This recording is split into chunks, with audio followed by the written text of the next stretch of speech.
So my name is Tanel and I come from Estonia and I'm a former VCS student. I graduated this spring and I made a film during my studies which was featured at the NAFA Film Festival, and it was called The High Cyber Cafe, and it's about an internet cafe in a Nepali village in the Himalayas. Yeah, my name is Haukur and I come from Iceland. During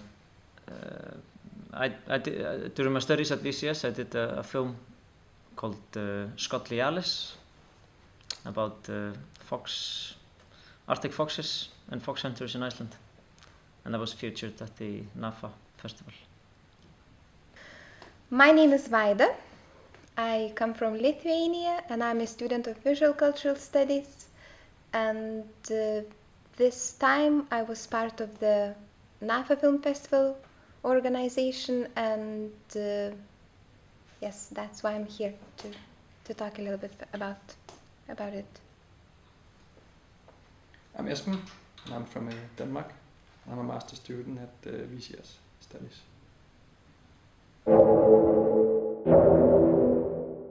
NAFA, as NAFA, it's Nordic Anthropological Film Association, and that's the association that established the festival arena, which travels from place to place, and this year it takes place in Tromsø. It took a place in Tromsø, starting from Thursday to Sunday, yesterday.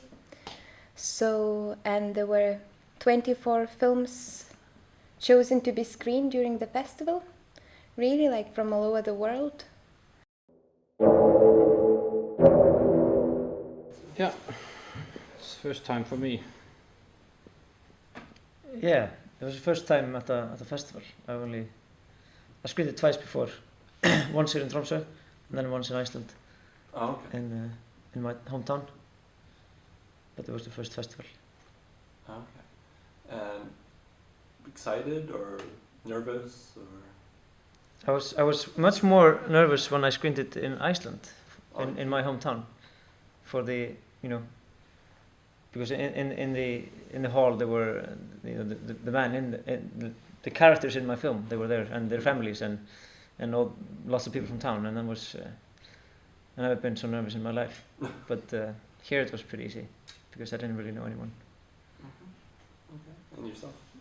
I was excited to screen it here because up to now I've screened it to people who are either my friends or my classmates, so they kind of they've been very close to all through the filmmaking process when we were editing it. So this was the first time I actually showed to people who are really haven't seen or don't know anything about it. So it was interesting to hear their feedback to it.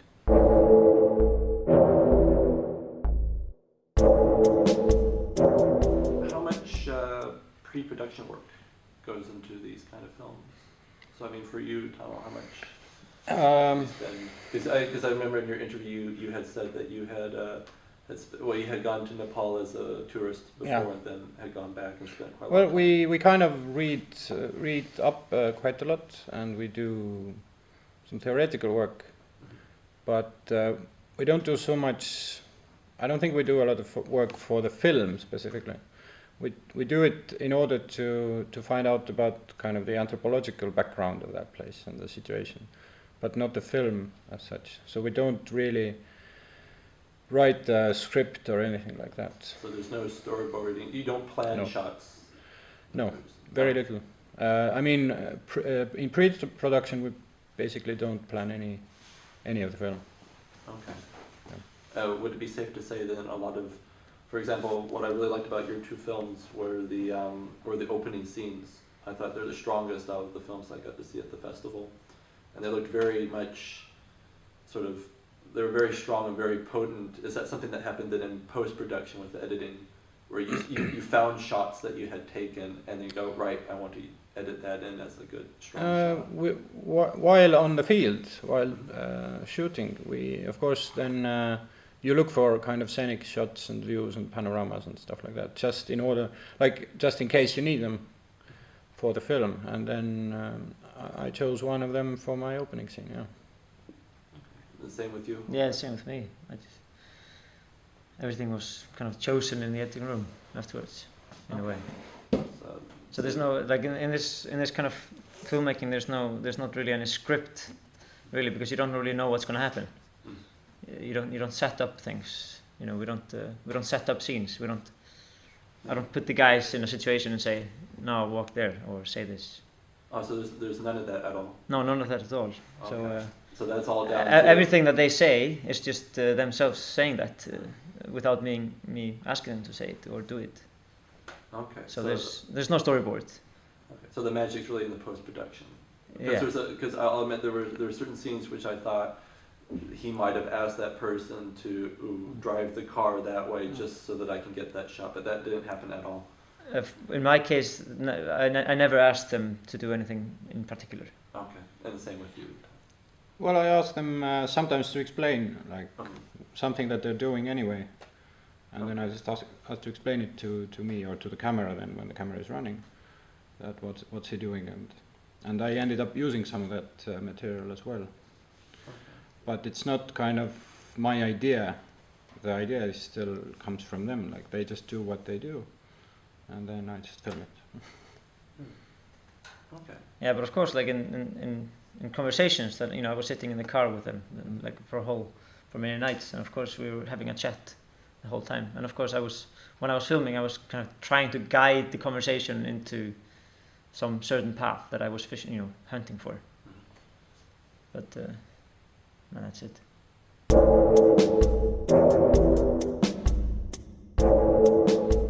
Like I think it's safe to say that the difference between like a film school style and our style is that we don't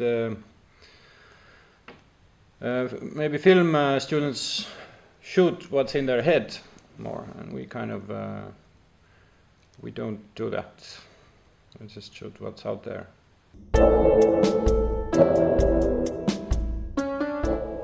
If I only knew. Of course, I'll try to send the film to more festivals. There's more similar kind of festivals, kind of anthropological festivals in Europe. Mm-hmm. So I'll try to send it to different places, see what happens, and then I don't know what happens. All right. Was there any sort of plans? Do you want to make more films? Because as someone who's in this field, I imagine it's a lot of searching for funding. Of course. The next film. Of course, of course, I'd like to do more films, obviously, but I think it depends a lot on us self to create our own projects and apply for fundings. Okay. Do you get any help from VCS, sort of post your education? When you finish, can you rely on them to give you connections to other people? We don't get any funding or anything like that after the VCS. Mm-hmm. But of course, we're good friends of the VCS, and I guess friends help friends. I guess we could use their network in some ways. Mm-hmm. And it's also these events like this, like the festival, which gives you good contacts. Okay. And opportunities. But there's one other thing that I think is important when you say that the film is being screened on a festival, and when you ask what's next, then I think a very important kind of a aspect of presenting your film on a festival is listening to what people think about it, and then try to learn from that. Because, as I said, like I've shown this film to a lot of people, but they are all my friends or people who have been very close when I have been making this film. So neither they or I can really see that film with kind of new eyes. Okay. So it's good to have people who have never seen it and then talk about it and say what they think.